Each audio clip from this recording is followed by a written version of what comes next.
Welcome back, everyone, to the Authentic as Fuck podcast. My name is Sun. I teach storytelling and marketing. And in this podcast, I interview entrepreneurs and creators about their journey, about their story, on their journey to becoming who they are and what they do and how they do what they do. Today, we have Dr. Erwin Benedict Valencia. Dr. Erwin is an award-winning multi-hyphenate, high-performance coach, wellness expert, gratitude scientist, mentor, speaker, two-time nonprofit founder, community leader, AI enthusiast, wellness tech advisor, and more. His most recent post with the New York Knicks as Director of Training and Conditioning, leading medical performance wellness initiatives for close to a decade. He initiated the team's mindfulness program alongside legendary coach Phil Jackson, started the first ever in-season daily breathwork program in NBA, and was the first to collaborate with meditation app Headspace in order for it to be used as part of the team's recovery strategies. His current passion lies with his two nonprofits, Grasshopper Project and Gratitude Gang, focusing on mentorship, mental health, respectively. He is currently a year-long sabbatical, spending more time in Philippines rediscovering his roots, giving back, and practicing what he preaches. Welcome, Erwin. Thank you for staff. Thank you for joining us. Thank you. Snap. Son, thank you for having me here. It's an honor and a pleasure. I think I love the fact that we're finally getting to actually have a conversation, and it's through the interwebs. and you're not where you are anymore, and I'm not where I am anymore. We're both in separate places now. I know. So we can talk about that. It's funny because like I talk to creators online on DMs and stuff like that. And then I meet them like this, and it feels like I know you. Like I feel like I've known you for a long time. So there's something about that. I think that's interesting. Yeah, I know. I think a lot of people say that too. It's this weirdness if you really follow a creator and actually somebody that you really feel the vibe in. I think it gives people the feeling of they really know you, especially if you're authentic. Obviously, Yeah. with the podcast being what it is, I think there are some creators that have a different side of them that they show the world, but those that are authentic is the one you're really drawn into because you feel that their life resonates with your own. So I love that this is the topic of your podcast and that you're sharing this with your community. Oh yeah, I love that you said that. Everybody, be authentic, and everyone will feel like they know you. Okay, so start off. I want to go back all the way in the beginning. Can we start off by kind of talking about your childhood, how you grew up, your family, and any kind of life lesson you learned in your childhood? Yeah, well, I'm very blessed to have a very colorful background and childhood. I was born in Passaic, New Jersey, next to the town called Lodi, where at that time my father was finishing his internship for a Japanese finance firm in Wall Street, while my mother was finishing business school at Fairleigh Dickinson University, which is just in Teaneck, New Jersey, while working as an admin for my great uncle, who was the town physician. And the fascinating thing, and the reason why I point that out, is that my great uncle Henry was almost a hero to the town of Lodi, where for a long period of time, as a resident and then subsequently a fellow of his medicine practice, he basically cared for the local people. He had a family. He raised his family while still finishing medical training. But meanwhile, he also managed to always take care of people in the neighborhood, to the point that when he finally finished his visa to stay in the country after finishing his fellowship, his specialty, and whatever have you from his medical training, when the INS came coming down to like knock on his door and say, hey, you have X amount of time before you have to leave because now you've finished your training here, the town actually rallied for him and lobbied to the senator of New Jersey to let him stay, not because because he was a physician, but because the people loved him and he loved the people back, to the point that he would tell me stories of you know you know my aunties coming down during the middle of winter and seeing a strange man in my grandpa Henry's office that turned out to be the postman of the town, but was so battered by that storm that my uncle Henry, hey, just come through the back, let the storm settle, just rest up and stay in my office. And then when that's back, then you continue your work. And you would shock my aunties, be like, who's this strange man? he's the postman. But he needed shelter. And, he was that kind of guy. And he was probably one of my biggest inspirations of my parents, saying that one day, if you were going to be in the medical world, you need to be like your grandpa Henry, because he not only was an amazing physician, he was also loved by the people. Mhm. And so that's kind of where my life started. Did you personally know him, or like was it mostly through stories? Were you close with him? Well, I personally knew him, but I knew him as this figure. I was too young to become best friends with him. He died, relatively early in my life, but he was obviously succeeded by my aunties and my uncles, but also my grandma Ming, who was his wife for 6 decades basically, or more, and she was a nurse, and so she continued his philanthropy and took care of the people around Lodi, New Jersey. And so I think that Yeah. continued to inspire me, that even after his death, his legacy continued. And it inspired me to say, like, that's something to aspire to. That's something to want to be like, not just be amazing at what you do, but create the legacy so that people will continue to remember what you've done for them. And ironically enough, this was also how my grandfather on my father's side was. My grandfather on my father's side was a public servant. He was a governor of a province or a state called Pampanga, which is the foodie capital of the Philippines. He also was the Secretary of Public Works and Highways and helped build bridges that connected the islands in the north of the Philippines all the way to the islands in the south of the Philippines. So he too was a man of the people. He too served the people well, through being an engineer and also being a politician. And so I think the multi-hyphenate that comes from my life comes from really the people that have come before Wow. me, and finding a way to really, in the end, create impact in as many ways as possible, not just in one direct and clear path, but rather multiple ways. The more you can contribute, the bigger the legacy that you can have in this world. And I think I'm inspired by the people that have come before me, my great uncle and my Yeah. grandfather particularly. It's also that kind of shows the power of stories, because all of this was like kind of, you were educated through stories of hearing stories of what he did and things like, and that the story that you told about his visa, that's such a powerful story. And do you think is that kind of how Filipino people are, or do you think that's like your family? Because it sounds like it's like generational. There's something there where from generation to generation you guys have that. So yeah, can you talk a little bit on that? Like, It's that's interesting. I've continued to discover more and more about my culture and my roots, especially in the past, 4 or 5 months that I've spent in the Philippines. I left the Philippines in 1999 to have a career that I built, that I've always dreamed of. And it's funny to think about that it's been 25 years since I left. We never realized how far that's been. Like, wait, 99 was 25 years ago? Oh my yeah, God. Wait, am I that old? I was like, wait a minute, that was that far. But, as I always said that after I fulfill certain dreams I've had, become, the best clinician in baseball, number one, B, to achieve that NBA dream that every Filipino kid dreams of. I said, I will go back to the Philippines because now I want to share everything I've learned.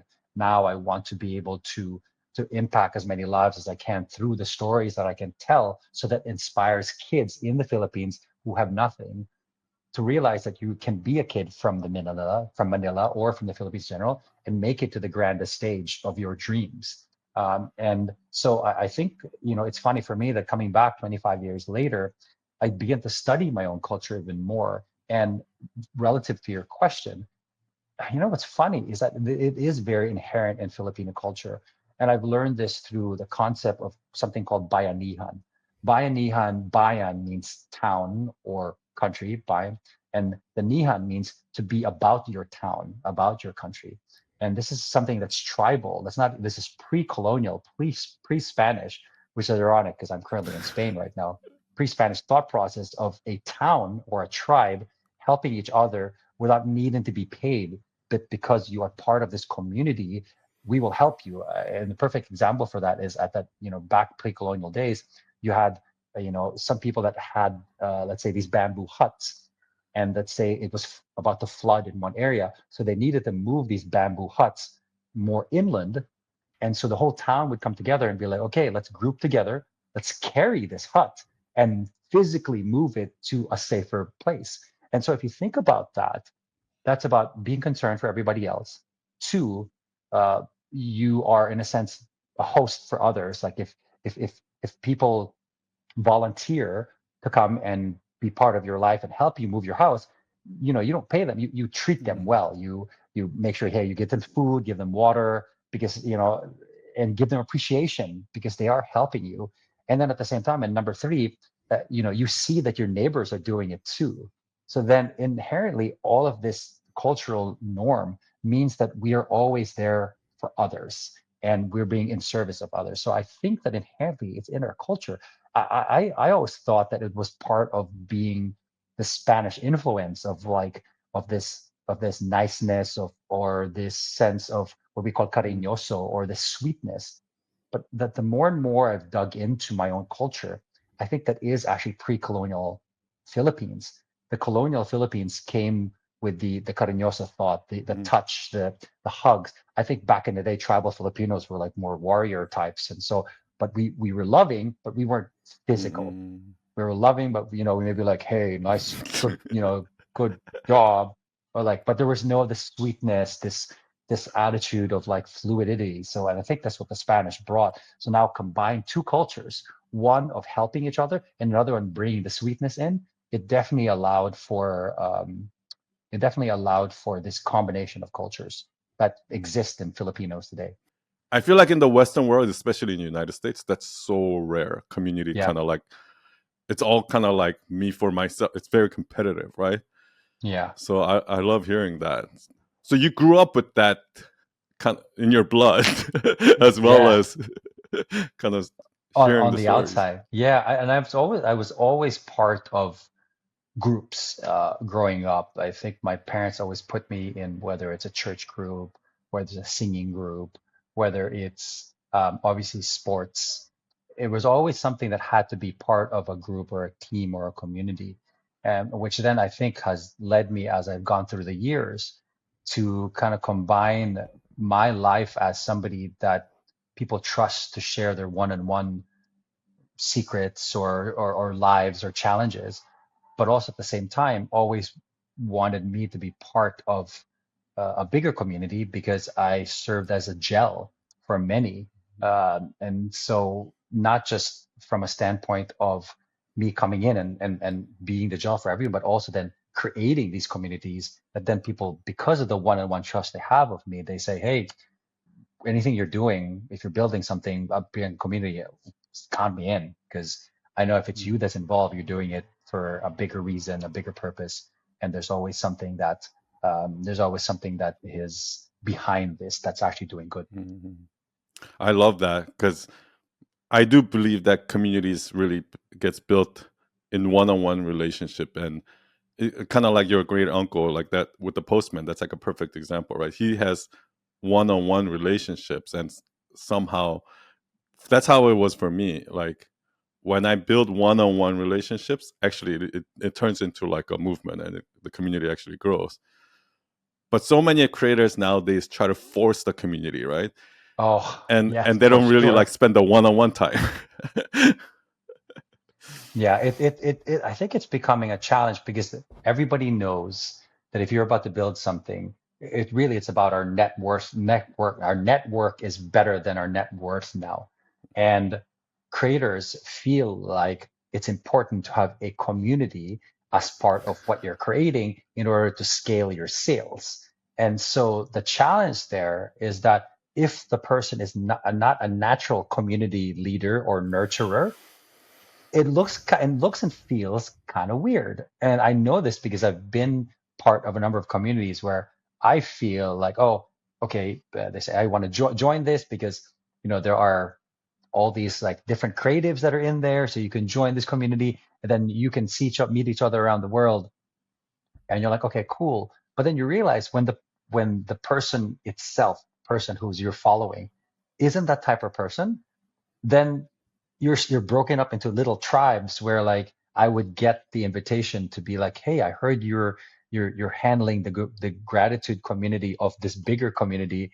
I want to join in. I go, oh, I didn't know that I was leading that, but sure, I'll put one together, rather than the top person having a relationship with me and saying like, hey, I heard this is your type of specialty. You build communities around gratitude.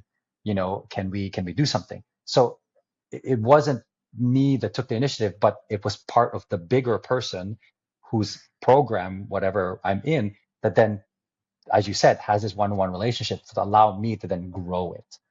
Yeah. But because it's not who they are, Yeah. it's a bit more challenging. Yeah.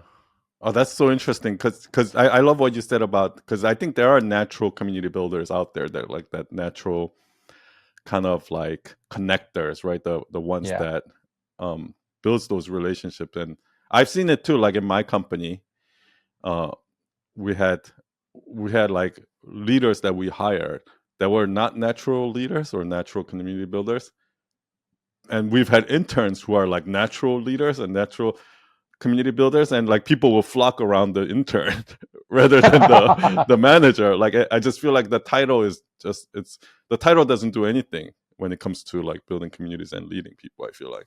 Yeah, because it is inherent in who they are. And I think it's important for anyone who is a creator that values community to actually bring someone in who is that type of person. If you, as the founder, you're not that keen, you're socially inept, you're not the best with regards to keeping these relationships, then bring somebody in to be that person. And it's an easy solution, but Yeah. people tend to skip out of that because everyone assumes that if you just put a Slack channel or a Discord out there, oh, I'm building community. I'm going to have a community around this. But really, people are like, well, we don't even know each other. Why will I talk to that person? And there's nobody leading Hmm. this. There's nobody like saying, hey guys, I'm the community manager. Thanks for coming in. Hey, you guys need to talk to each other. Hey, you need to, because I know all of you personally. Yeah. And bring That's somebody in to actually do a that. Yeah. great that's a great advice. I never thought of it that way, but I feel like I'm that person. I'm a very introvert. Yeah. So I love people, Yeah. but I like one-on-one relationships, right? So I'm Yeah. not the type of person that's like would go to a retreat and gather every like that's just not me. But I've always had people like that around me, Yes. Yeah. and I didn't realize that until you just said it.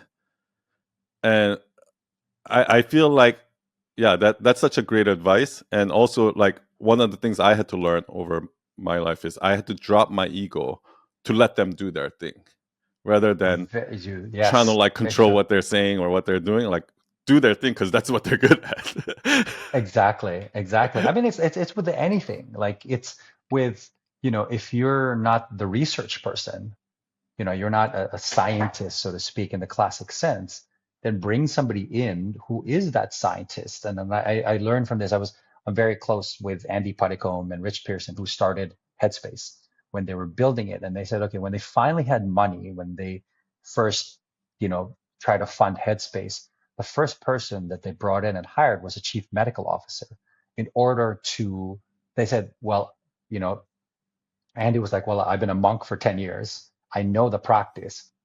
Rich is like, well, I'm the business marketing person. It's what I do. But in order for us to sell meditation, we need validation of the concept through science and evidence. So let's bring in a chief science officer to get every meditation research that's ever been done that was randomized controlled study that was actually evidence based, so that then we have a log of all the things that proves that what we're doing is correct, because they can't do it themselves. So it's finding what we're missing in ourselves and bringing in the right people, which will then allow our brands to really expand the way we want it. Yeah, I love it.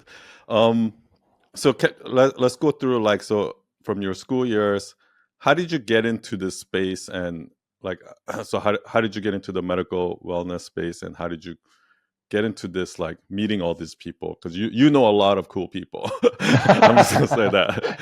Yeah. So how did you get into that? Like, tell us about that Yeah, transition. Yeah. it's fun. I think that before anything else, you could tell my personality. when I haven't really talked about much about myself. I've talked about other people, which is interesting because that's your instruction to me. It's like, we're going to spend most of the time talking about you, but you realize that me Yeah, as a person, you kind every of is like about, that. it's about everybody that else. that It's like, shows that you're a community builder, though. yeah. That is like proof that you're a community builder. You're putting um, other people in the spotlight. Yeah. exactly. Which for me, I consider such a gift, and I'm very blessed to have it and to be naturally that. But going back to me, which is really weird for me to talk about, but I think I've always loving people, number one. Um, Two, being in the world of sport was very important to me. I grew up playing every sport possible. I was the captain of my co-captain of my basketball team.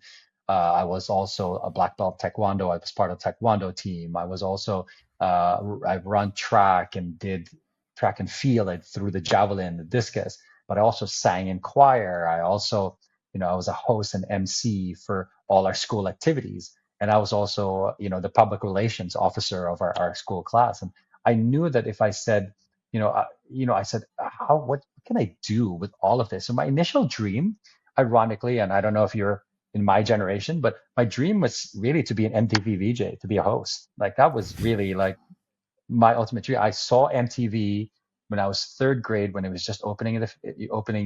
I was in San Jose, California, and I watched this thing in the, I want my MTV and like the classic flag with the moon man, and you're like, wow, that's so cool. Like I love music, so I'm basically talking about music in front of a camera. I want to be this. This is what I want.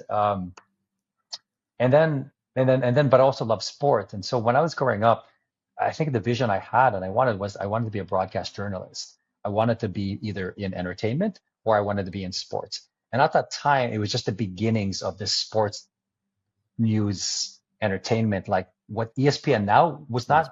didn't even exist. It was CNN Sports with Fred Hickman, really was one of the original ones. Before that, we had like ABC's Wild World of Sports, where they were just like, now in basketball, the Mm. Lakers beat the Celtics 25-1, whatever. It was like really one of those things. But then Fred Hickman came along and would have these weird words and be like, booyah. Oh, that was a crazy one. And I was like, wow, you can actually be more yourself, be more authentic while talking about sports. Or as a VJ, you'd be like, hey, this new artist, and I personally love this artist because of what they're doing. And you're like, wow, I kind of love this. But then, at the age of 14, 15, I had two very Asian parents, which you're either going to be a doctor, a lawyer, an engineer, or an accountant. Literally, if that, you're not successful. You'll never be successful. And so when I told my parents I want to be on TV as a newscaster or on MTV as a VJ or a radio broadcaster for sports, my parents were like, it'll never work. Nobody makes it there. You don't know the percentage of people that make it, like 1%, which is funny because as I even followed my profession in the medical world, I'm literally what I've done in the past 20 years is literally be pretty much 1% of the global population who actually achieves this role. And I did it in two different leagues, in baseball and in basketball. So I'm actually probably as far of the percentage as I was if I wanted to be a broadcast journalist, which is really kind of Mm, funny. mm, I mm, still achieved the same percentage that my dad said I would never achieve, just in a different direction. mm, So, but yeah, I think it's because of that I said if I didn't be this, what could I be? And my dad would always once again give me the stories of my grandpa Henry about being a doctor. And my dad was more driven about the fact that he changed cars every 4 years. And he said, "Oh, look at your grandpa Henry. He now has a Cadillac. Next 3 years now, he changed it to a Buick and whatever." And I was like, okay, my dad was driven by the fact that my grandpa Henry, changed cars. Later to only learn in later my life that that technically was my grandpa Henry leasing cars because it was better for business. But my father convinced me as a 15-year-old kid, be like, he bought new cars every 3 years, brand new cars every 3 years. And you're like, wow, crazy. Never thinking like, did he sell those cars or did he give it back? The concept of lease does not exist in the Philippines. There is no leasing option in the Philippines. So when you had a car, you had it for 50 years.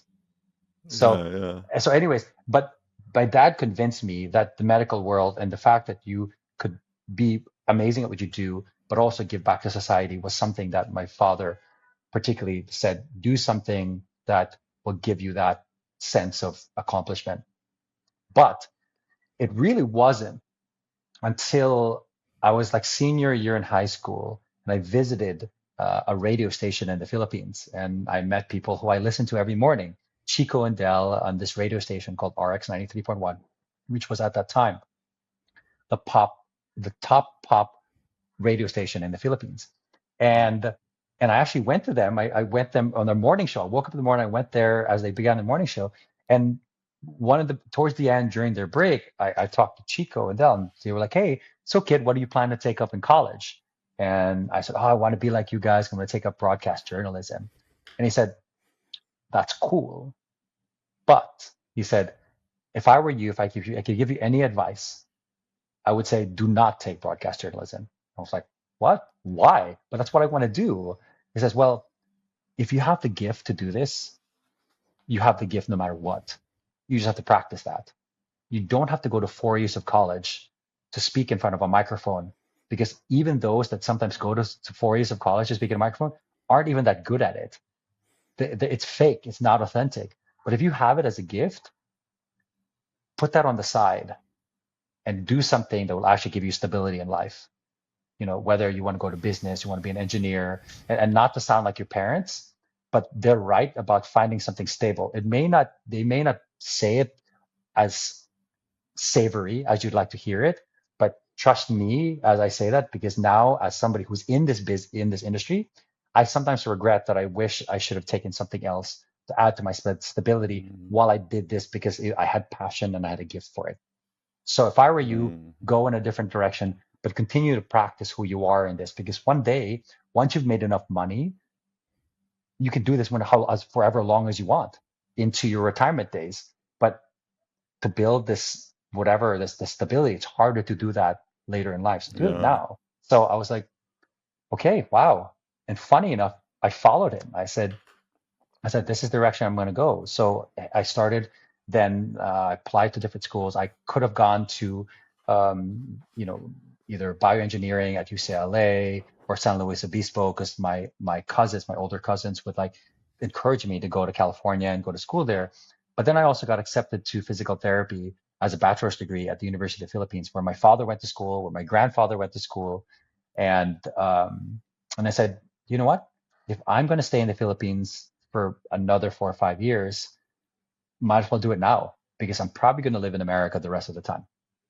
You know, I was very lucky that I obviously hold both passports, both a Filipino and an American one, and that allows me the flexibility of both sides. Um, so I decided to go to physical therapy school in the Philippines, particularly because number one, I would not be in debt as I went out to school, and number two, it would give me still time to actually enjoy life because now this was college and I was that American boy back in the Philippines, you know, showing up to hip hop nights on a Wednesday night with my crew. So, you know, with the rest of the American boys, the Am boys that would show up in the Philippines, that maybe they were bad kids in LA or San Francisco and New York, and then their mom or dad's like, you go home and stay with your grandma. Your grandma will shape you up.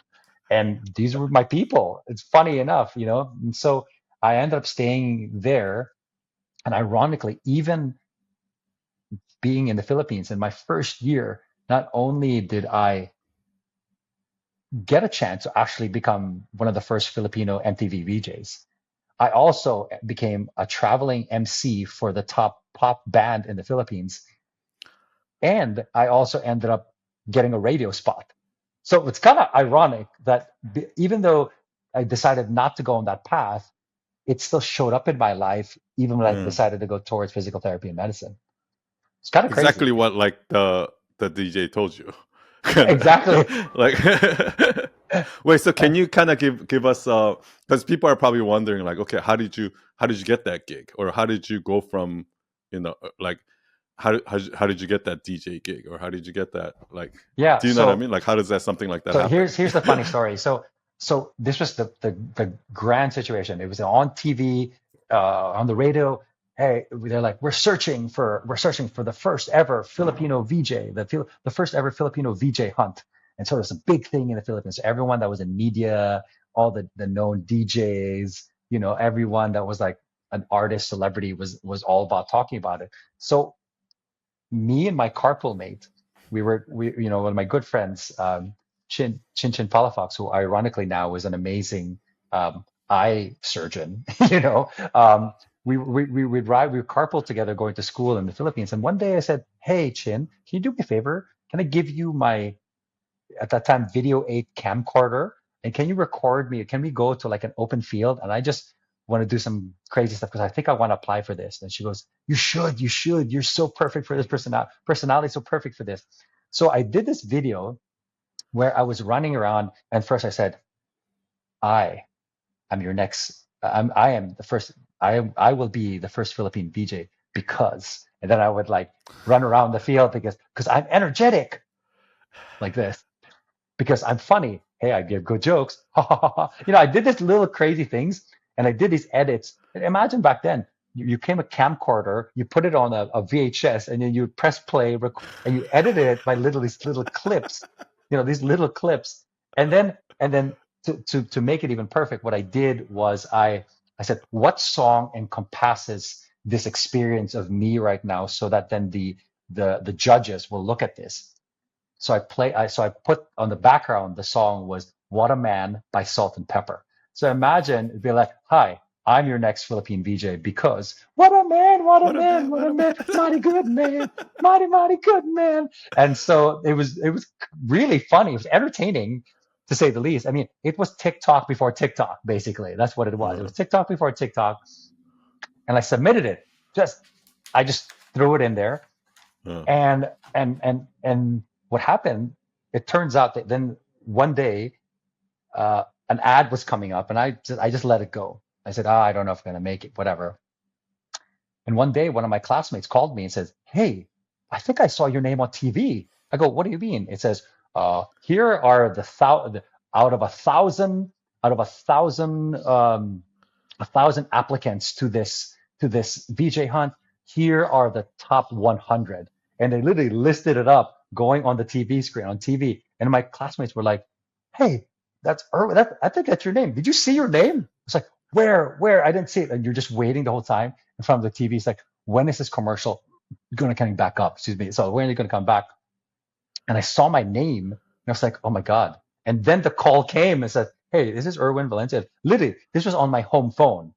The kids out there don't even probably know what that means, but literally somebody called my home phone. They're like, "Hello, we're from Channel V, come from Hong Kong, and we want to know if we could speak to Erwin Valencia." And I was like, "Oh my God, this is real." So if you can, please show up at the whatever Manila hotel, and we will do the auditions there. So it was me and 100 people, most of them celebrities, well-known DJs, beautiful people. And I was the youngest. I was like 18. And it was one of those, like, we went to some fancy hotel, and, we feel like I was like an American Idol, like you're divided into groups, and you came in front of the camera one at a time. Then you were kept in the rooms. You weren't even allowed to tell anybody what was happening. And then in the end of 2 days, and I didn't even tell my parents. I just told my parents, like, "Hey, by the way, Chin and I, we're going somewhere. We're going to be a little late because we have something to do." And my friend literally just dropped me off. Instead of dropping me off at school, she would drop me off at the hotel and tell my parents that, like, "Oh, yeah, he's in school doing some work." So, so she was an accomplice to all of this. My very dear friend to this day. And yes, it was one of those things that we did this. And then what happened was, I actually enjoyed being in front of all these well-known people, and I just told jokes. I let The green room was my room. There were, at each time, there was at least 50 people in this room while people were moving around, so the 100 people. And everyone just kept on laughing, and everyone said, "Man, you're the funniest kid uh, ever.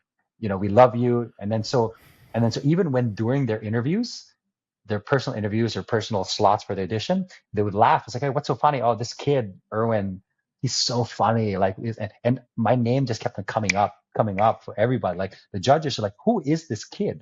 And when I finally came, I was wearing my cross colors outfit, really loud things. I was wearing these rugby shirts and just like, what's up, guys? This is like, my name's E. I'm a student at the University of the Philippines, blah, blah, blah. And they're like, wow, you have amazing energy. And so that kind of whittled down from 100 to 50. And then the next day they cut it to like 25. And then the end of Sunday night, which my parents had no idea what was happening, the end of Sunday night, they cut it down to really the 5. And I was in the top 5. And then so what's next? What's next was me now having to go to this island for 3 days, with celebrities who are like either famous singers to this island, and I would be interviewing them for basically, actually like the 2 days, 2 nights, 3 days, and we had to do our own little thing, and it was one of those crazy things that I was there, and there was 5 of us, and I was in the top 2, and it was one of those crazy situations where okay, they're about to make this decision, they pretty much let me do it until there's a point where they said, look, we love your energy, you're perfect this role, but we don't want to be responsible for literally destroying your life and making it go in a different direction. Because I don't know, you're too young to probably appreciate the fact that this industry, you'll probably be in about 2-3 years, and then you'll probably not be in it anymore. So you seem like you have your head on straight. You have a direction to help so many people in what you're doing in college right now. We don't want to we feel guilty. We don't want to be the reason for you changing a direction that's so drastic. And of course, at that time, I was like, "This is bullshit. You just don't want to make me, you just don't want to pay me or whatever you want to call it." But they ended up picking Melanie at that time to be the official first ever DJ because of the fact that she just graduated from college. She didn't really have a job. Then she kind of fit the profile. It's like, oh, perfect. She has to produce it. She has to get her own sponsors and all this stuff. But imagine as an 18-year-old kid just starting my college life. And, now I look back and I will forever Makes be sense. grateful for the decision they helped me make, because of the fact to say, hey, look, we want you, but we're going to have to ask you something. How important is this really to you? Because this could literally change the trajectory of your life. And we don't want to be responsible for you not really fulfilling your full potential of making an impact in the world. And so now, So how did that make you? Okay, there's a few things I want to cover, and then I want to continue from that part. Yeah. So first of all, I just want to mention to everyone that there's this very common theme going on of all these entrepreneurs that I talked to, where they were the captain of their sports team, and I just think that just says a lot about the person, because a lot of them play sports and a lot of them were captain, which kind of shows that leadership, I guess, quality at a young age, right? Another thing is, you talked about being the top 1%, right? But you're absolutely right. I feel like nowadays you kind of have to be the top 1% to succeed in anything. It's not just show business. It's not just even if you're a doctor, 99% of doctors are kind of working in the hospital and kind of not living that perfect doctor life. It's just the top 1% of people who have their own practice, or maybe Doctors Without Border, that are doing extraordinary things. Yeah. That are probably the ones that are actually doing what they fulfills them, or something like that. Sure. And finally, the radio station story, right? It's so I got goosebumps while you were telling the stories, because it's so true that I feel like so many people are looking at what's my calling, what's my purpose. But the thing is, I feel like if it's really your calling, like you said, doesn't matter even if you're not looking for it, even if you're trying to be something else. I feel like that calling finds you eventually, like that. And what the story that you tell is such a perfect example of that, because if it's truly your calling, you're just obsessed over it. And when you see opportunities like that most people would just ignore, you're like, that's the only thing you see is oh, VJ. And also the story of you going there and just making everyone laugh. I feel like even though you didn't that didn't turn into the role, it sounds like that experience validated that this is what I want to do. There's something here that, that is your calling there. Yeah. Is that Now safe to say? you gave me goosebumps now. Yeah. Because it brought back a memory of that period of time for me where, I could have been like, okay, now I'm in the medical world. I'm not going to like even think about anything that has to do with broadcasting, VJ, sports, whatever. And it literally showed up on my first year, first year of college. I was an 18-year-old kid, and it still showed up in front of me to say, look, remember what what Chico said. If you have the gift, you have it. You just have to use it and practice it sometimes because it'll naturally come out of you. You're not forced to do it, but it's naturally come out of you. So just be you. Be as authentic as you are, and trust me, it will lead you towards the path that you want. It doesn't mean that's where you're going to make money. It just means that there's something that's passionate that allows you to be that. And sometimes and in today's generation, you're right. There's somebody who's like, oh, they question what their purpose is, and then, they question what their purpose is. What's my calling? But they do it so hard and so like in a very graspy way. They're like, oh, I need to know it. I need to know it. The universe will never give it to you like that. That's what people forget. It's like, oh, if I don't know my purpose, I don't exist. I'm not. I don't mean anything in this world. Maybe what you need to do is chill the hell out, stay quiet, and listen to what life is bringing you, and then maybe, just maybe, purpose shows up in your door. Mm-hmm. You never know, but the impatience of, I would say that the patience of today's generations is it almost is a weird counterintuitive situation because they're go-getters, but not patient enough to know what they're go-getting for.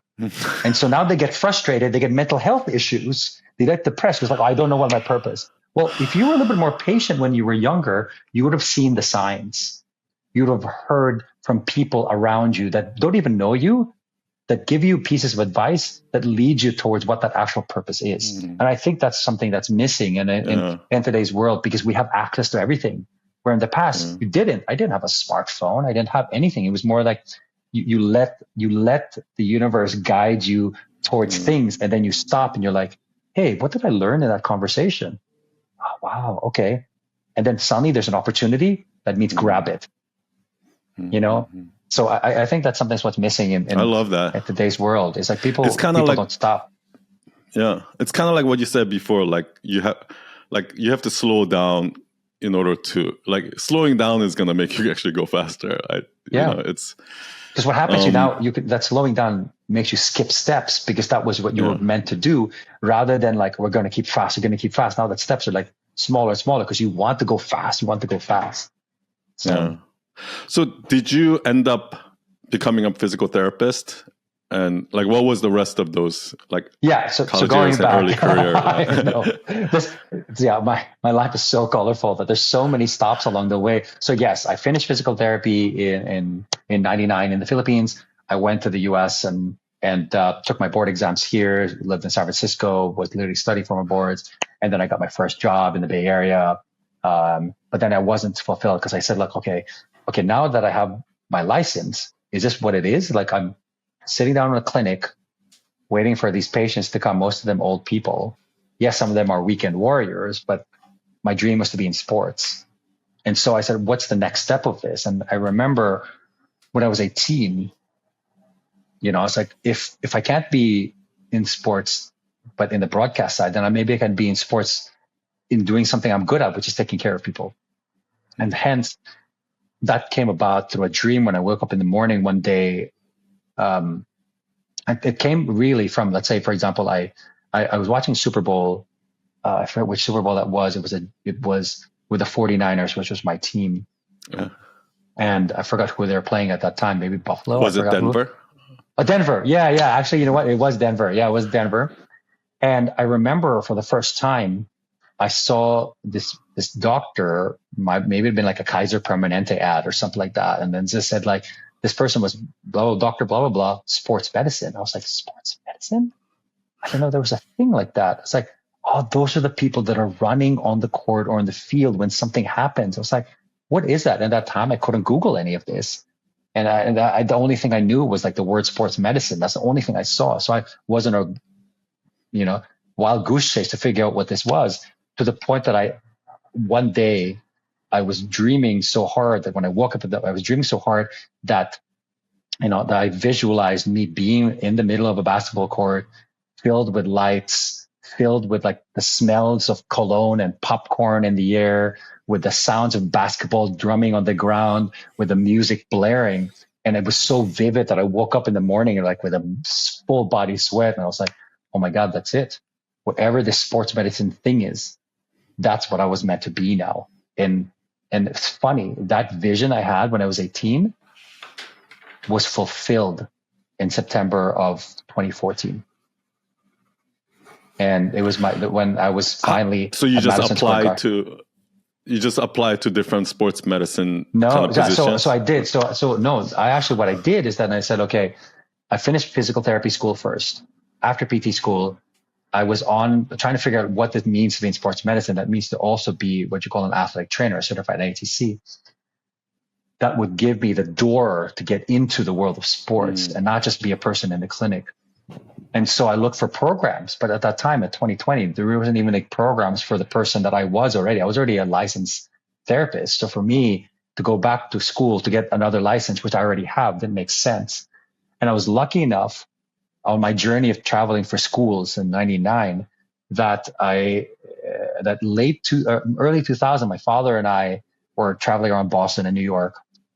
And my dream was to always go to Boston University because I wanted to row the River Charles and be this rower. And they had this whole Goodwill Hunting / Dead Poet Society like vibe.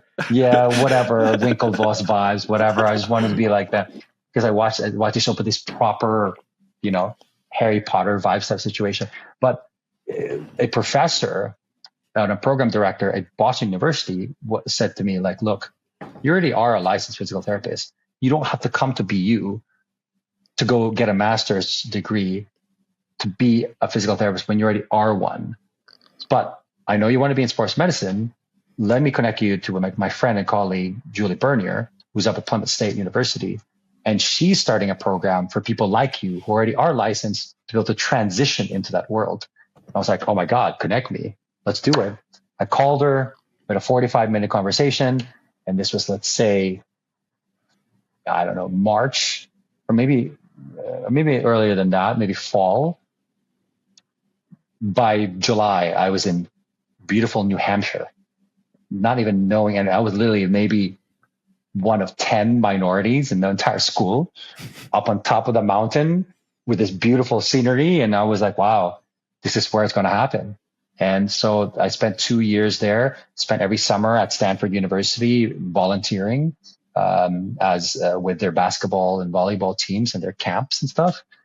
And then found myself after 2 years, I ended up getting my certifications, my licenses to go in that world, got to practice, working with a team, being part of a basketball team who ironically, the team captain of that team at Plymouth State University. Turned out he became a video guy for the Boston Celtics after school, and then eventually became an assistant coach for the Miami Heat. It was crazy. And then literally, as when he was in the Heat, we bumped into each other. I was like, Danny Craig? And he was like, Erwin Valencia? He was like, oh my God. It's like, what? And I was already with the Knicks, and we would like, this is crazy. Who would pick this? Like, he was in a small. So when the Knicks play the Heat, are you guys like rivals?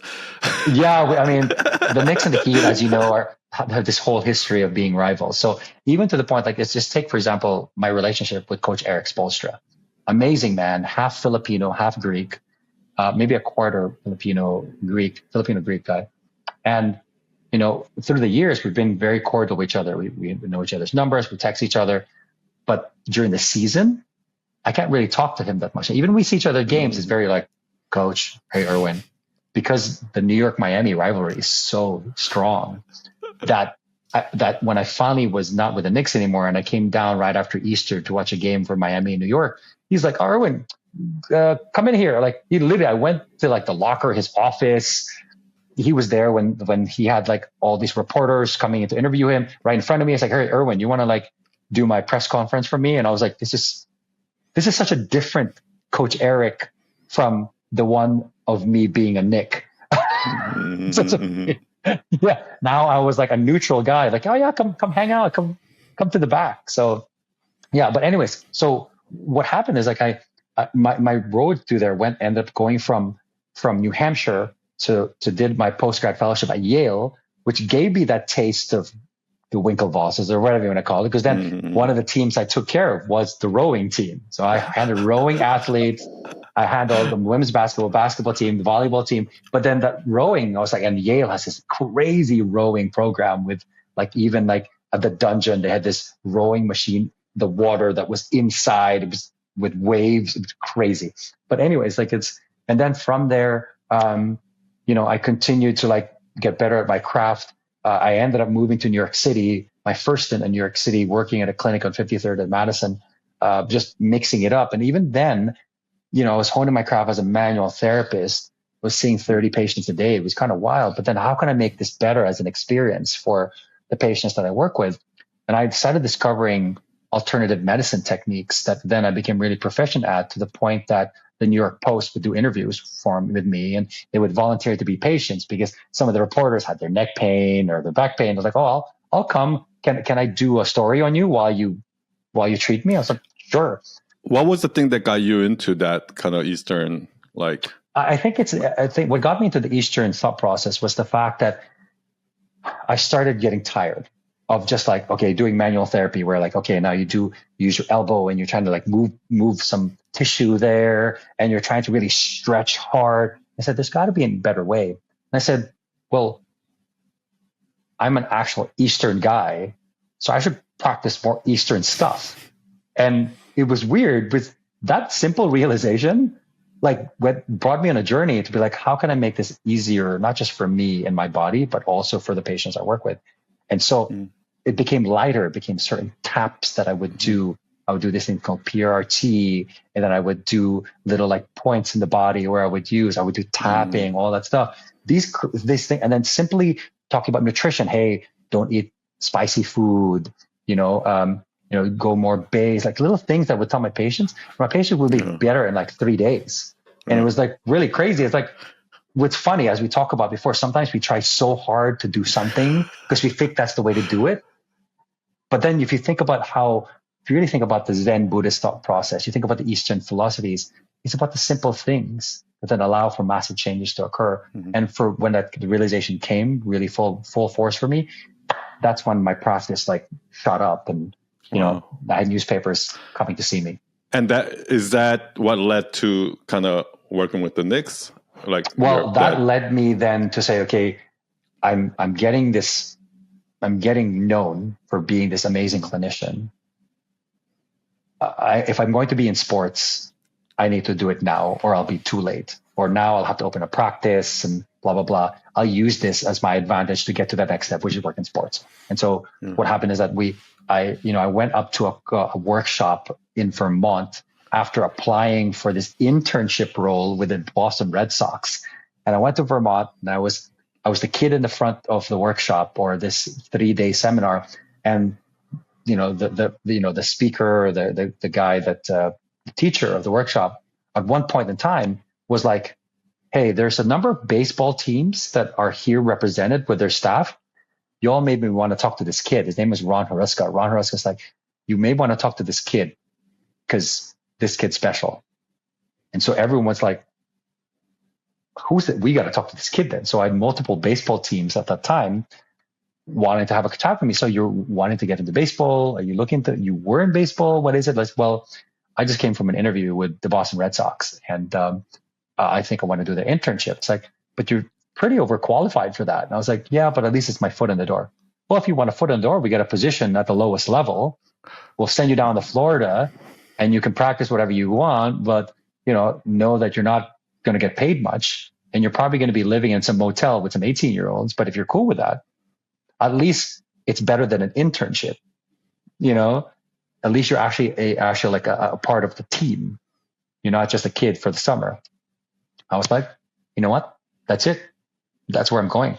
So I literally took a 75% pay cut, moved down to Florida with everything I had, which was pretty not that much at that time. and bust Was that an 18-year-old easy choice kids. for you?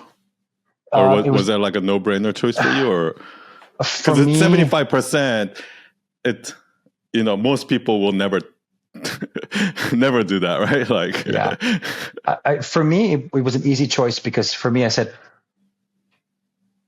if I take this pay cut right now, but in the grander scheme of things, in the long run, I will make that 75% pay cut twice over. I'll do it now while I don't have responsibilities. And so I said, this is it. This is my foot in the door.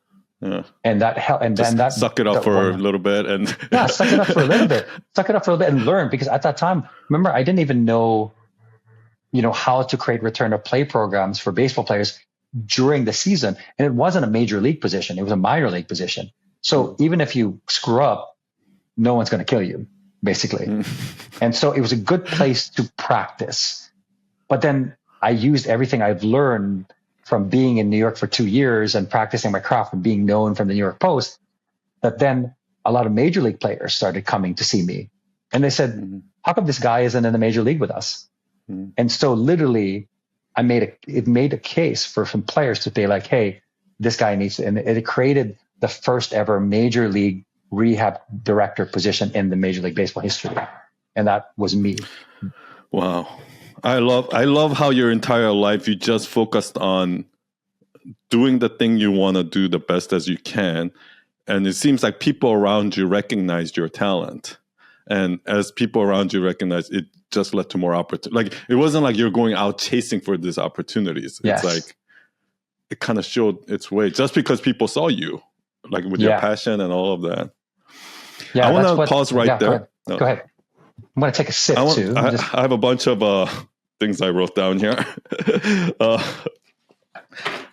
I love the story that you told about the vision, that the dream that you had in the basketball court and things like that, because I'm kind of like that in a sense that once a seed of an idea has been implanted in me, I'm like, I got to go after that, right? Like, and it might not even be something like, I was really, because like here's an example. I've been saying I want to get a motorcycle one day. I want to get a motorcycle. But in my mind, I was like, okay, one day it wasn't like I was like really going to do it, right? But then I went to Dominican Republic and I rode the scooter and I saw everyone riding motorcycle. And I was like, I got this bug.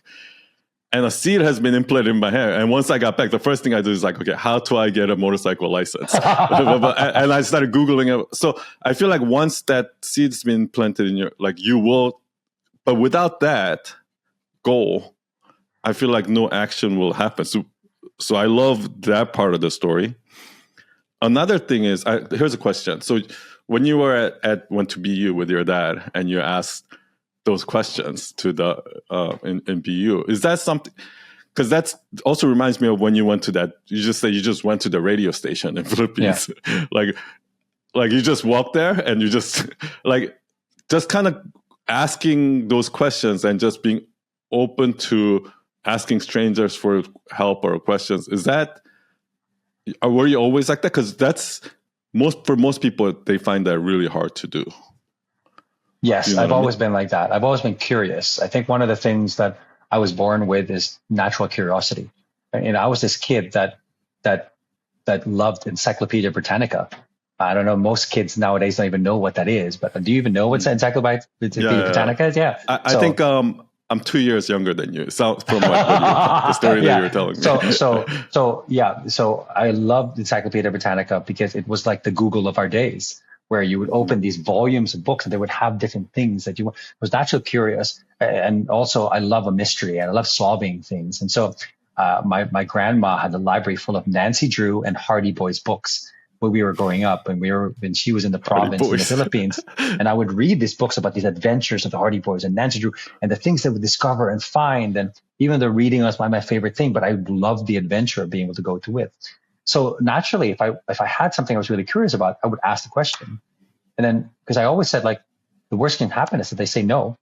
The worst thing that can happen is like, well, I don't know what you're talking about. But if you don't ask, you'll forever regret it. I mean, I will always never forget. I mean, Gary V would always say, regret is the poison of our generation. And so if you don't do something, you'll never know whether you'll get the answer or not.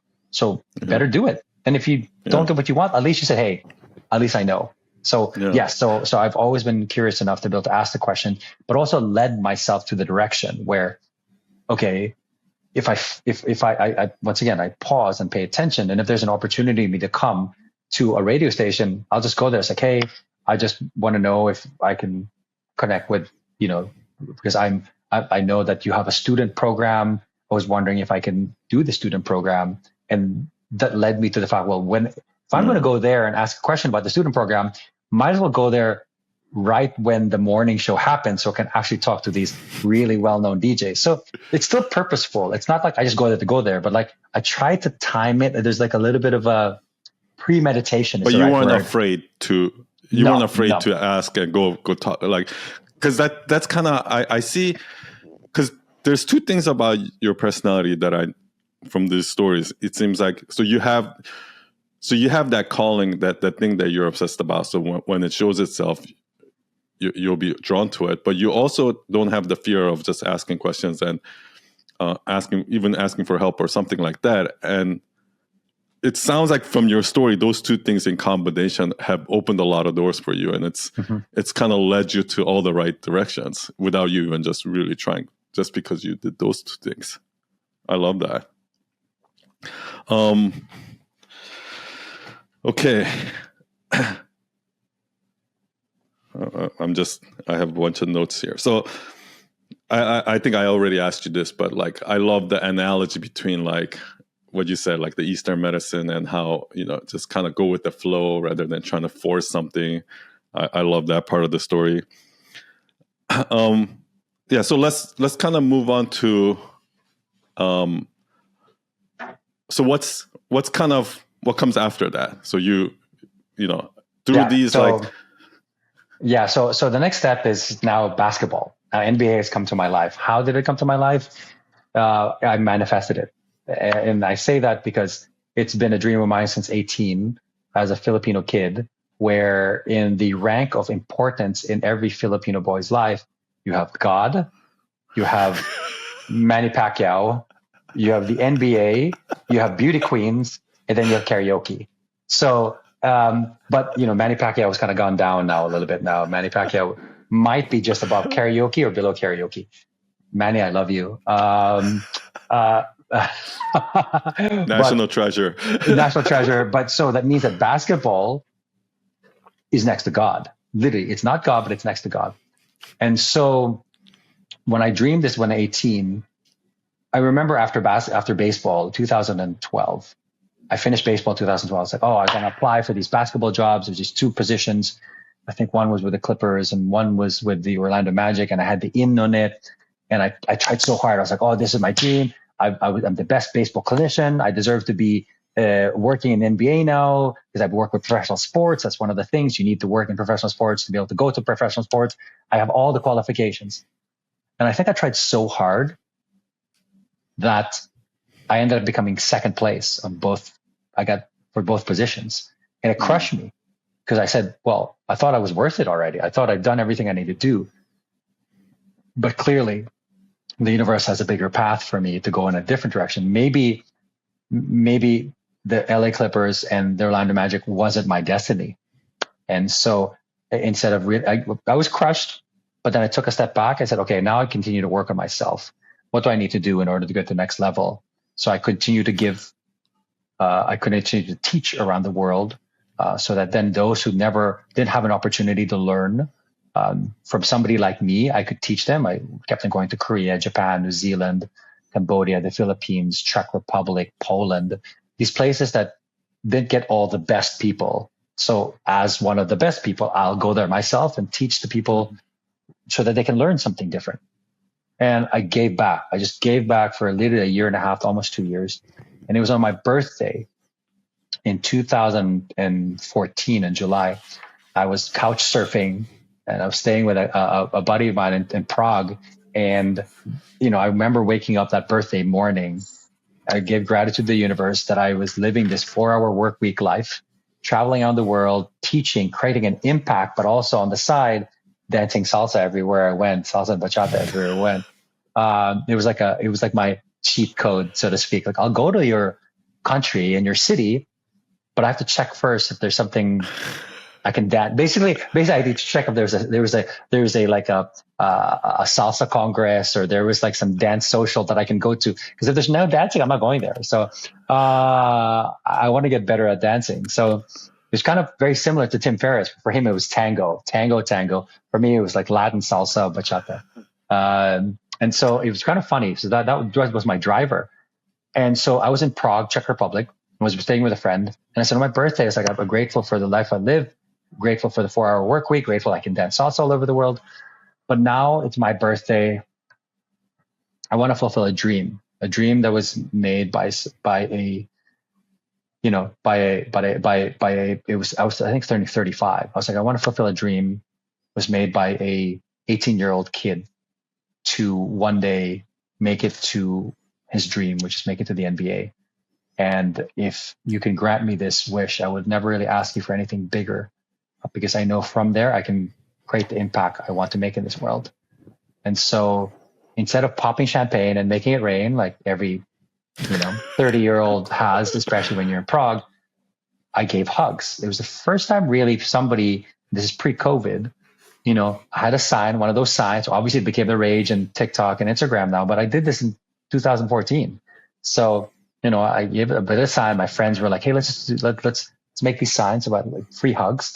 And I gave hugs to about 300 people, random strangers, travelers, locals, people who even run away from me because they didn't want, like, who's this stranger?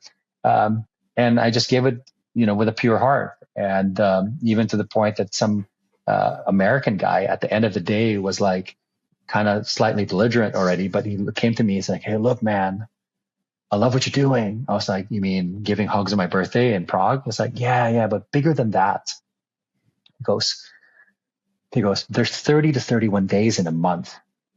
And most of the time, those 30, 31 days, they're forgettable. They're insignificant. But thanks to you, today is one of those days that isn't.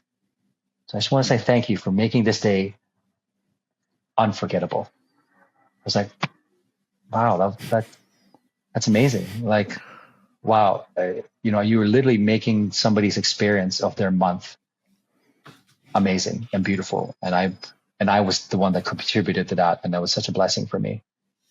So weirdly enough, 2 days after that, I get an email and a subsequent phone call from a colleague of mine who I've known from the Red Bull. He was a Red Bull high performance guy. And he was like, hey, mate, what are you doing? And I was like, I'm in Prague giving hugs. He was like, right. Like, do you want a job in the NBA? I was like, wait, really? It's like, yeah, mate, your name seems to be coming around. I just want to know what you're doing. I was like, traveling the world, giving hugs, teaching. It's like, yeah, right. But do you want a job? But like deep inside, I was like, first when he said that, like my head was like, wait, can you give me 1 second? I was like, oh, yeah, I'm interested. Like, what are you talking about here? And I was like, well, I can't really tell you who the team is, but clearly you're somebody that people are interested in. And I was like, okay, that's funny because I didn't even send a CV anywhere. I literally did not send a CV anywhere. Like, all right, so like, okay, I just now know you're interested. We'll continue to talk. Let's continue to chat. And 2 days after that, 2 or 3 days after that, I get a call from another friend.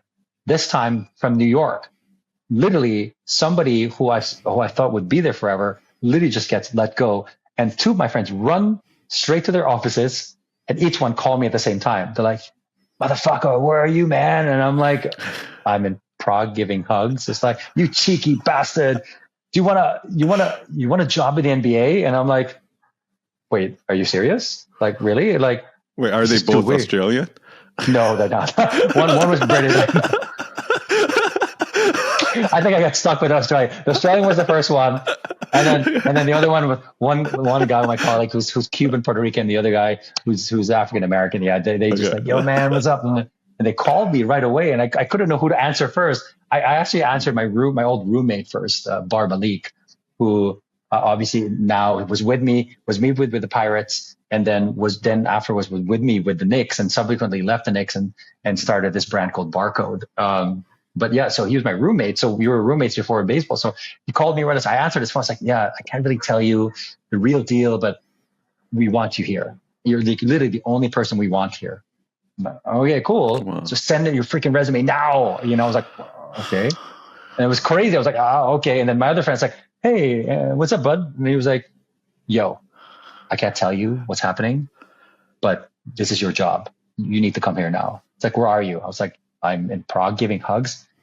Screw that. Come here now. And funny enough, when he talked to that, I already have almost a bit of conversation with, at the time, the Miami Heat too. So that initial conversation, we haven't formalized the New York situation of what could happen. So weirdly after that, the Miami Heat called me. Miami Heat was like, hey, where are you? And I was like, I'm not at the time, 2 days later, I was in Belgium. And they were like, oh, hey, Belgium, like, we'd like to know if you want to come to Miami. I know you're Filipino, Coach Spo's Filipino. You guys can do your summer projects and whatever. So, yeah, like, what do you think? And I was like, yeah, sure. We talk about that. And then when New York got a sniff that Miami was talking to me, they literally like called me right away. And literally as I was about to like fly 2 days later, I had to pass through New York to get to Miami anyways. And they're like, change your flight. We'll pay for the change. We're going to pick you up when limo when you arrive. We're going to go straight to the interview. You can put you in up at the hotel and then you can fly to Miami. But like, and there's the chief medical officer at the time. He says, but I have a feeling after you leave New York, you're not even going to go to Miami anymore. It's like, okay, these people are serious. This is crazy. This is like a whole mafia situation. Like, okay, clearly. And it's weird because like really, imagine in a span of like 2 weeks, I had 5 NBA teams call me. I didn't send a resume anywhere. I even called my friends. It's like, hey, you're the first round draft pick. Yeah, apparently. It's like, did you send my resume? Someone's like, no, man, no, nobody even. I don't think anybody knows who you are, but clearly everyone knows who you are. Like, this is weird, but amazing. And this came from me asking on my birthday, saying like, if there's anything I wish for, it's to get an NBA job. Not because I want it for me selfishly, but maybe a little, but also because it would allow me to have a platform to impact and inspire millions of Filipino kids. That's how I always dreamed of working in the NBA and finally seeing somebody like me on the floor saying like, hey, I want to be like him, because I never had that. I love that, like you said like 5 teams. I love that part of the story because just 3 years before that, so you applied to those 2 teams and you came in second, and that's when you were like kind of seems like you were really trying to force it. It was like 6 months. It was the December of 2000. It was. Oh, it was just within 6 months. Oh, no, not 6 months. It was almost 2 years. So it was December 2012, December 2012, and then December 2012, and then this was July 2014. A year and a half. Yeah, about a year and a half. So when you got rejected that first time from those 2 teams, looking back now, do you think you just weren't ready, or do you think it was just timing, wrong time, wrong place? Like, what do you think it was? Like, what happened in that year? I always think there was a bigger purpose for it. I mean, don't get me wrong. I think being in Orlando and Los Angeles would have been amazing, but at the same time, I felt like if I was going to go into the NBA, I was meant to be with the Knicks. I was meant to be at Madison Square Garden. And when they actually talked to me about this in my interview, they said, look, if you come here, they said, 1, you'll obviously be in one of the biggest markets in the planet. But 2, your philanthropies, all your charity stuff, you can meet people who have loads of money that because you're connected to this team, they'll probably give it to you, and you can really start your charities. And number 3, I had colleagues and friends that were there already that really were making sure I was successful. But personally, the reason why, one of the biggest reasons why I chose the Knicks was to fulfill a dream to one day work with Phil Jackson, who was my idol. I was never like, I don't know why I was a Chicago Bulls fan, but I was also a Laker fan. But really, being born in New Jersey, I was a Nets fan. But like, I didn't really know what team I rooted for, but I realized I rooted for all the teams that Phil Jackson was part of. Because I love him being a sifu. I loved him being a teacher, a guru, a sensei. And what he did for Michael and Kobe in the realm of mindfulness and meditation was something that I've always admired. That somebody brought it into the world of sport. And that temperament that he has, it was like me being Luke Skywalker that one day hoped that Yoda came to teach me. And he did, for the 3 years that we were together, it was a dream come true. Yeah, and it sounds like you were able to do it on your terms. Like if you were to go with one of those teams year and a half prior, it's kind of you're working on their terms. Like you're the one who wants it more. Whereas in here, it seems like they're the ones who wanted you. Yeah. And you had your pick. Yeah, it was pretty and that's amazing. a much better place to be. Yeah. And like my business has been like, like all these stories that you're telling me, even though we've had wildly different lives, the lessons I feel like it seems so similar because it was kind of like that for me too. Like it was completely different when I was desperate to go after clients or projects versus when I just worked on honing my game and I just got so good at everybody started talking about me. And now they were coming to me and I was picking which, it wasn't like they were picking which agency to go with. I was picking which clients do I want to work with. So, nice. And that was like, I think that just comes as a result of just trying to be the best at what you do. And I just feel like those opportunities always come. It's like you never have to go force yourself to chase them. Like actually hone in on the thing, right? Something like that. For sure. I love Absolutely. the story, the free hug story. I love that, that the 30-day, what he said about 30 days, because it's just, for me, that's like the most fulfilling moments for me when I feel like I made an impact even on one person's life, right? Even if it's like that, that's why I do what I do. So it's amazing.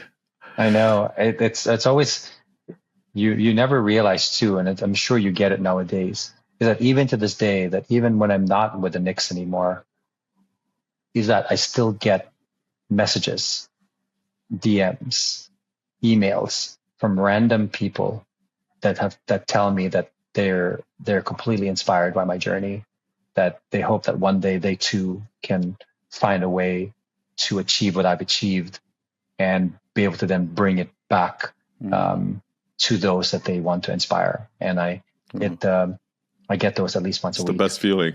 It is the best feeling. The best feeling. Yeah. So what happens now? Okay. So you're not with the Knicks anymore. What's next? You know what's interesting? I have 2 more questions after that. Yeah, it's perfect. You know what's interesting is that I think it's funny because I've always set this point in my time in my life, career to actually do the passion projects I've always wanted to do. It's remember that conversation I've had with that DJ, like literally 30 years ago, and or even more, because that was 30 years ago exactly, and him telling me like, you know what, do something that's stable, and if you're passionate, if that's who you are, your gift will continue to shine beyond your working years. And funny enough, first of all, I gave myself time. After working in sports for 20 years, no matter how good you are with your wellness and well-being, still get emotionally burnt out. And physically, I'm fine now. But one of the things that happened to me last June is that while I was in New York finishing that season after the playoffs, I don't know what it was, but I was literally like doing what I do every day, stretching in the yoga and doing some yoga stretches in the sauna, and actually hurt my back so bad doing something I do every day that I ended up in our own treatment table for 10 hours face down, brought to the hospital through ambulance, and then spent the rest 12 hours in the emergency room staring at the ceiling while not being unable to move. And it was at that period of time that I told myself, I asked myself this question: what have I done? What have I not done yet that I've always wanted to do that I would need good health mentally and physically to fulfill? And I had a long list. And it was at that period of time that I said, I guess this is the year to do it. And I had already been contemplating of leaving, but it took a physical sign from the universe to debilitate me, to literally pause and say, think about what the next 20, 30 years of your life will be, and think about it now. And I was like, wow, this is so fascinating for me because, even as I've been with the Knicks and with Major League Baseball, with the Pirates, I've always still been this guy that still enjoyed his passion. So I still created things. I still was on TV in the Philippines. I would still be guests in radio stations because it was easy for me. But then I said, oh, I'm never going to go full on there, never. But I think the universe said, hey, look, this is the time now. You left 25 years ago to fulfill a career and you fulfilled it. Now this next step is for you. And it's in this next step that you will find your ability to fulfill your passions and make money with it. And I think it's interesting that like now I said, okay, I'm going to take some time off first. So I'm in the middle of my eat, pray, love year, if you must. I'm taking a sabbatical year. And I had friends that said, oh, you'll get the itch in 3 months. You want to go back working in the league again, or you'll 6 months. Oh, fine, I'll give you 9 months. And it's funny. I'm either A on my 7th month or B on my 10th month. Like I left work officially when the Knicks on August 15, 2023. So technically it's my 10th month from there, or 9.5 months. But I really left New York and said, I'm going to go on a break from November 1st onwards, which is technically now in my after 6 months. And I said, I wanted to make sure to take care of me and my body first. 2, take care of my heart and see where I really want to go, especially with a relationship, which now I have time, which is really now important to me. I think 2 years after the pandemic, I really came to the realization that I want legacy and I want my own kids and I want a family. And even if my professional career is kind of more chilling out now, I think my personal now is where I want to work on. And lastly, I want to fulfill some of the passions and work that I've always wanted to do. Like for years, many of my friends say, especially in the personal growth space, like after 5 years in basketball, it's like, hey, you should leave now and start coaching, start doing a podcast, start doing your creative stuff. And I was like, nah, a couple more years. And then my friends will say, you always say a couple more years. Maybe. And then so finally the couple of years had ended. I said, okay, I have to start thinking about doing this now. And now I have the freedom to talk whatever I want. And so now, after really about my 9th month, I've been thinking about what's the one thing out of everything, whether is it creating videos, is it writing a book, is it, what is it? Is it doing other creative things? What's the one thing that I kind of miss doing that I've really been gifted with that 30 years ago, I was told to put it on pause first, and it's going on a microphone. And so what now is like, I'm slowly building up. I'm part of this mastermind, which then is going to build up a podcast, which will monetize after 90 days. And we're putting that together because it's something that I feel like not just, yes, it's going to be challenging for me to put this together, but it's easy at the same time because the actual act That's what you want. It's the act of what I'm doing isn't easy for me.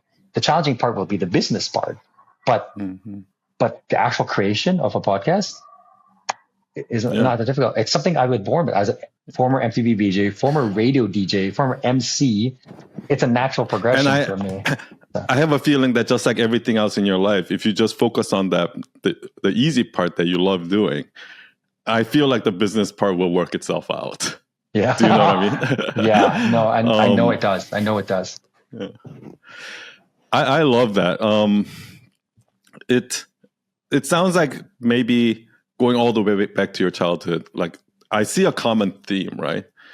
At the end of the day, whether you have a lot of different passions, even like little things like the giving hugs and stuff, your community work, you just going on DJ and making everyone laugh in that room, and even helping athletes. And like at the end of the day, the common thing is everything you do is you're trying to help others. You're trying to give back something to the community. You're trying, and I love that. I just, it doesn't matter what is the thing that you do, whether you design or you talk or you sing or you sports, whatever it is.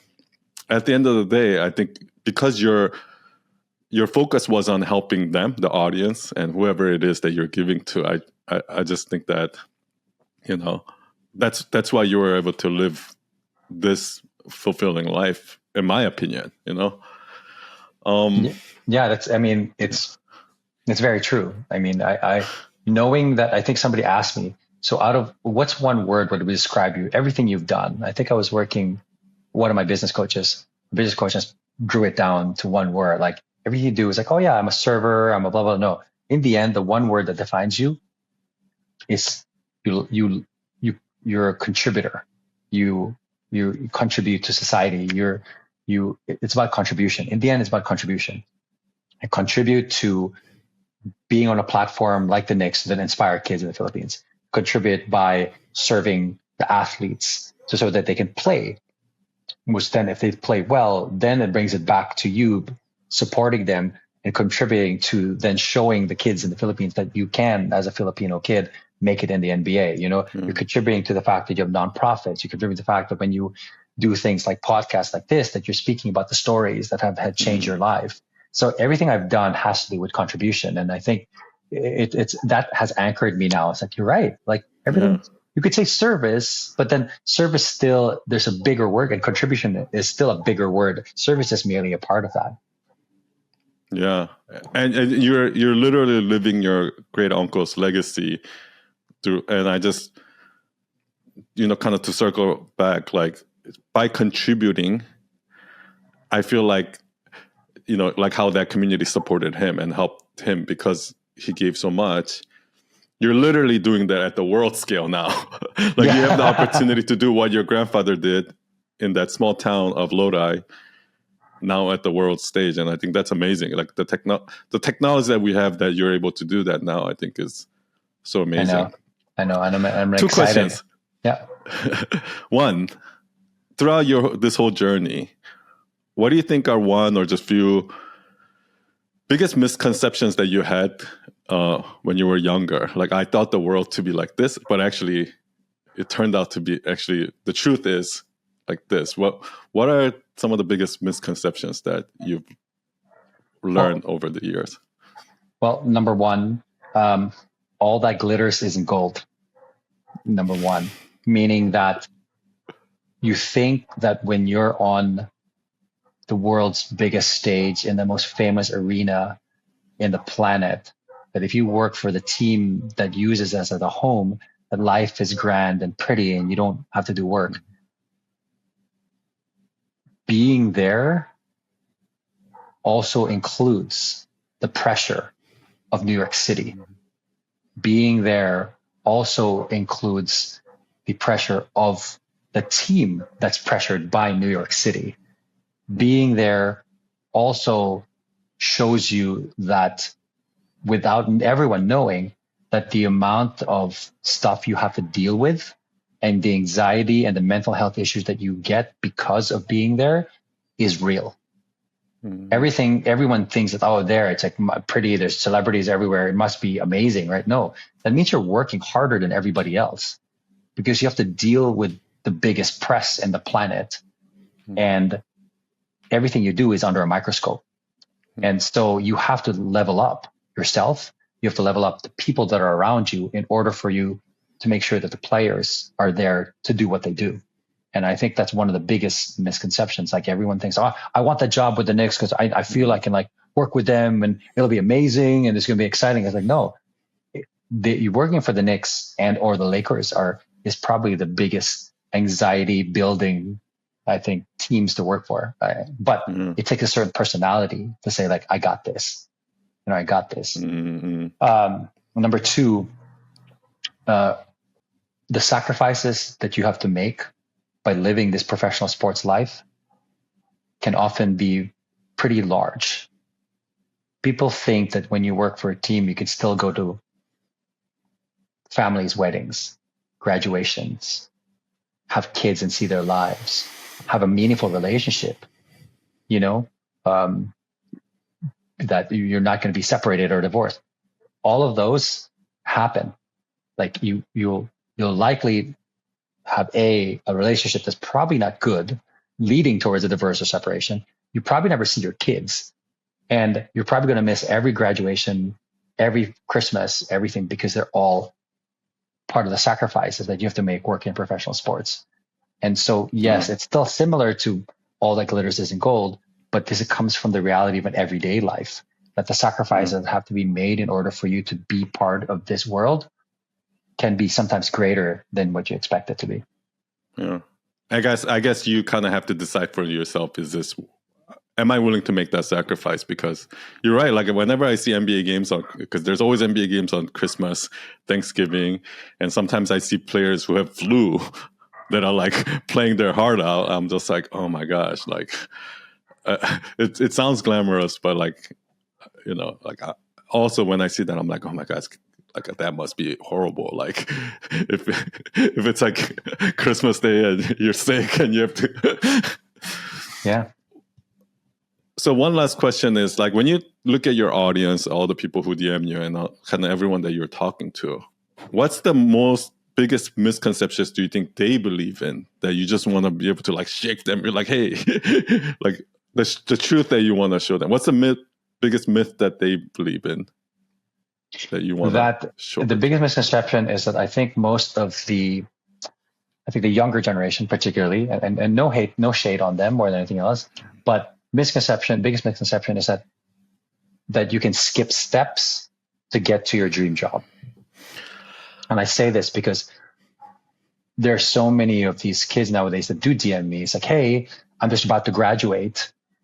You think you can get me a gig with the Knicks or get me a gig in the NBA or connect me? I was like, okay, you may be the top of your class. You may have amazing grades, but being able to work in the politics, in the pressure, and of the lifestyle of what it means to be at the highest level of sport is completely nothing like going to school. And if you're not ready with your clinical skills and your stomach and your head to deal with the challenges you're going to face in real life when you get to professional sport, then you will just break down in the first time you get there. And most of the times these kids skip steps. They don't want to touch the 10,000 hours that allows them to be better as clinicians. They don't want to try all different hospitals, clinics, patients, so that they can hone their craft. They just think that like, oh, I have good grades, I'm probably going to get an MBA job like next year. You know, the problem with that is that imagine you have $100 million athlete. He goes down on the floor. You take him back. It's your decision to have to make whether that person comes back or not. And if you make the wrong mistake, that person's career is over and you're over because you skip steps because you think you're good enough just because your grades are good. You have no idea how much that resonates with me because I have designers and copywriters messaging me all the time with their portfolio and, you know, and I'm just like, you know, we're dealing with projects that, you know, that's $10 million, $100 million in sales. And if we mess up, if we wrote the copy slightly wrong or we made wrong decisions, that can impact millions of dollars in revenue for our clients. Are you ready for that pressure? Right? And yeah, it's and with athletes even more, right? Because it's like their career is in your hands. Like basically. But it's the same with you. The same with you. Those that try to apply or talk to or call you or DM you for these positions, you ask them, what have you done in gradient coming up to be able to prepare yourself to this level? Oh, you know, I did really well at school. You know, oh, I once did a rotation with this person that allowed me to get better at it. It's like, but so how many years was that? Oh, about a year or two.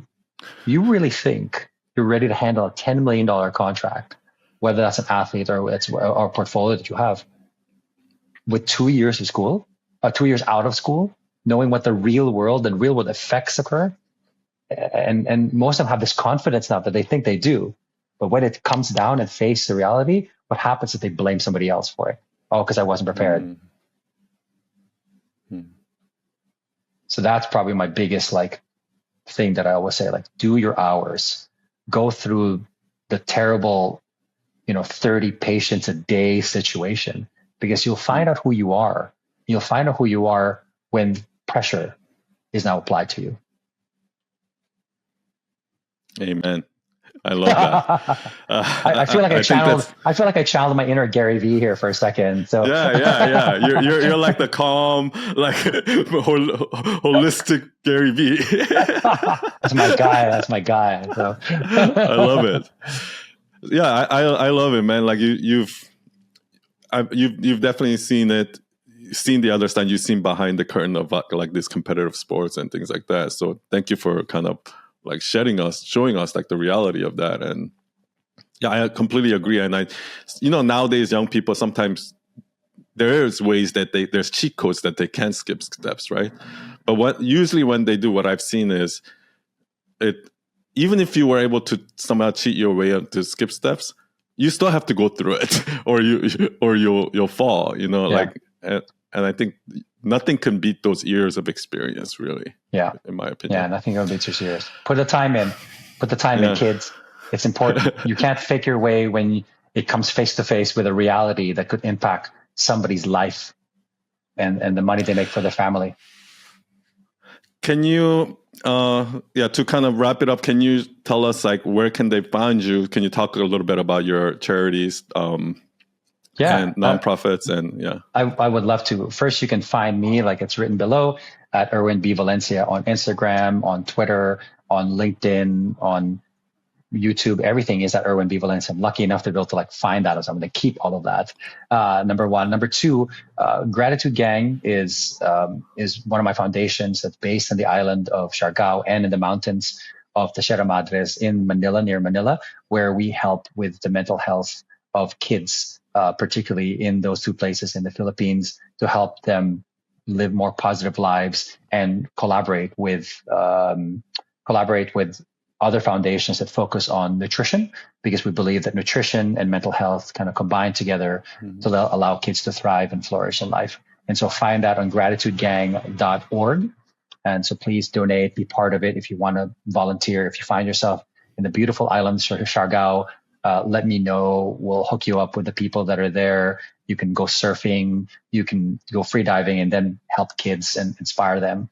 Number 2, Grasshopper Project, grasshopperproject.org is another one of my foundations that is a global mentorship program that helps people who want to be in the health, wellness, or performance industries. We pair you up with a mentor so that you can find the direction you want, and these mentors will tell you to put in the work, but in the right way. Most of them try to see that I'm going to be their mentor, but like sometimes it doesn't match. So we try to find you a good match with the field that you want to find yourself in order for you to have a proper staircase to get to that dream job that you want. And so grasshopperproject.org and gratitudegang.org. You can find them on social as well, but check the website out so you can put your money and donate to these causes. Yeah, Gratitude Gang is such a cool name. Like that's such an awesome name. Trademark too. I trademarked it. Yeah, I'll put all the links in the show notes so everyone can find it. Very Erwin, cool. Thank you so much for your time, your generosity, your contribution. So glad we did this. I know this is epic. I mean, it lasted even longer than I thought we would last, but I appreciate the love and giving me the opportunity to share my story. I think the more I talk about it, the more confidence I have to be able to like find an impact in the places I go to around the world and the different avenues that it could create that impact. So, son, I appreciate you, man. I'm really looking forward to your journey. Thank you, everyone, for listening, and I'll see you all next week. Cheers. Cheers. Peace.